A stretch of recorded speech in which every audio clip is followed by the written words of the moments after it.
Olá a todos, problema número 100 do capítulo 12 do Hibbeler.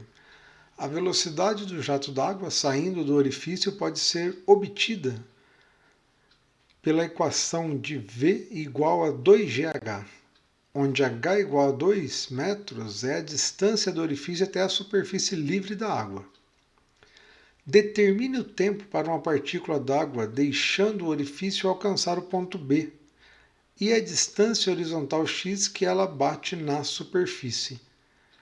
Então vamos ver qual estratégia utilizaremos. Aqui uma estratégia interessante é colocar o sistema de coordenadas no próprio ponto A. Então aqui começa o meu x e o meu y aqui. Poderia ter colocado neste ponto, ou mesmo no ponto B. Eu colocando aqui, eu garanto que as condições iniciais são zero, né? O x0, o y0. Então é mais conveniente. A velocidade com que essa partícula sai pode ser obtida pela fórmula dada, então é 2 vezes a aceleração da gravidade vezes o h, h igual a 2 para esse problema. Então a velocidade da partícula no ponto A é 6,264 metros por segundo. Iremos considerar que ela sai perfeitamente horizontal, ou seja, essa componente é unicamente na direção x. Tenho duas equações, equação do deslocamento da velocidade. Percebam que essas equações só podem ser utilizadas para as acelerações constantes. Esse é um típico caso, né, de lançamento oblíquo. As acelerações envolvidas são constantes. Então eu não preciso lançar mão das minhas equações diferenciais e posso ir diretamente já nessas equações resolvidas para este caso das acelerações constantes. Tem essa facilidade. Na direção x, considerando para a direita positivo, quais são as condições iniciais?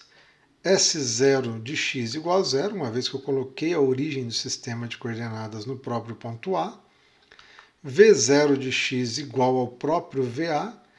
E a aceleração na direção x não existe. Então é lançamento oblíquo, aí a partícula está livre, queda livre para se movimentar. A aceleração em x igual a zero. Com isso, então, eu posso reescrever a equação do deslocamento para a direção x, lembrando que o S0 é zero, o AC, né, a aceleração na direção x também é zero, portanto, a minha equação resulta apenas que Sx vai ser igual ao VA vezes o tempo.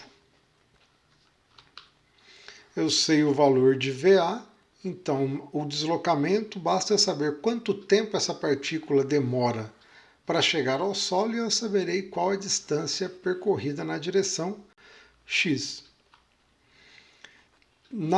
A velocidade da partícula, aqui é a mesma coisa, né? Eu tenho que o V0 é zero, a aceleração, o AC é zero, o V0 é o VA. Então, o Vx o tempo todo será dado por VA, que é 6,264 metros por segundo. Então, essa foi a análise na direção x. Devo analisar agora a direção y, a queda livre. Na direção y, considerando para cima, né, positivo, eu tenho que o S0 de y é zero.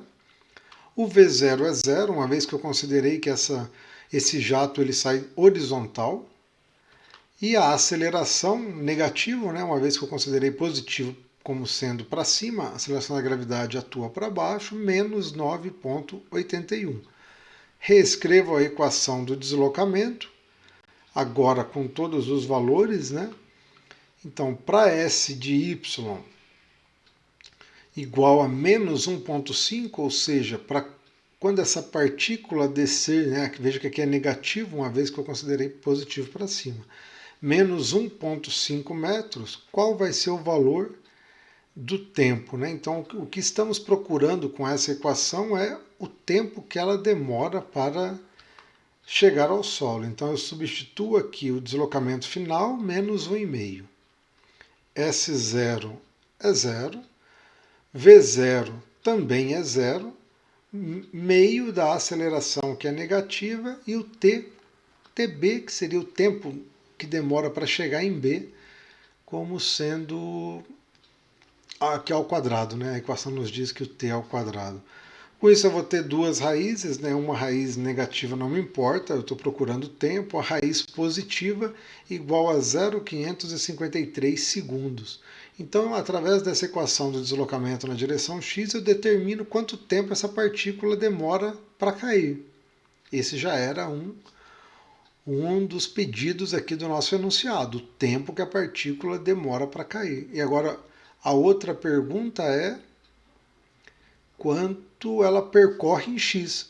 Se eu já sei a equação do deslocamento em x e eu sei quanto tempo ela demora para cair, basta eu substituir o valor do tempo na equação do deslocamento em x e eu sei que o SB de x, né, ou seja, a distância percorrida para chegar no ponto B na direção x, é igual a 3,46 metros.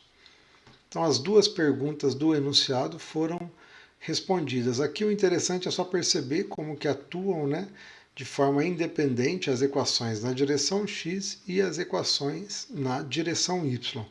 Lembrando sempre que eu só posso fazer uso dessas equações, onde tem aqui um c de constante, quando a aceleração for constante, seja ela zero ou da gravidade, mas não vai variar durante todo o tempo analisado. Então eu posso lançar mão direto dessas equações.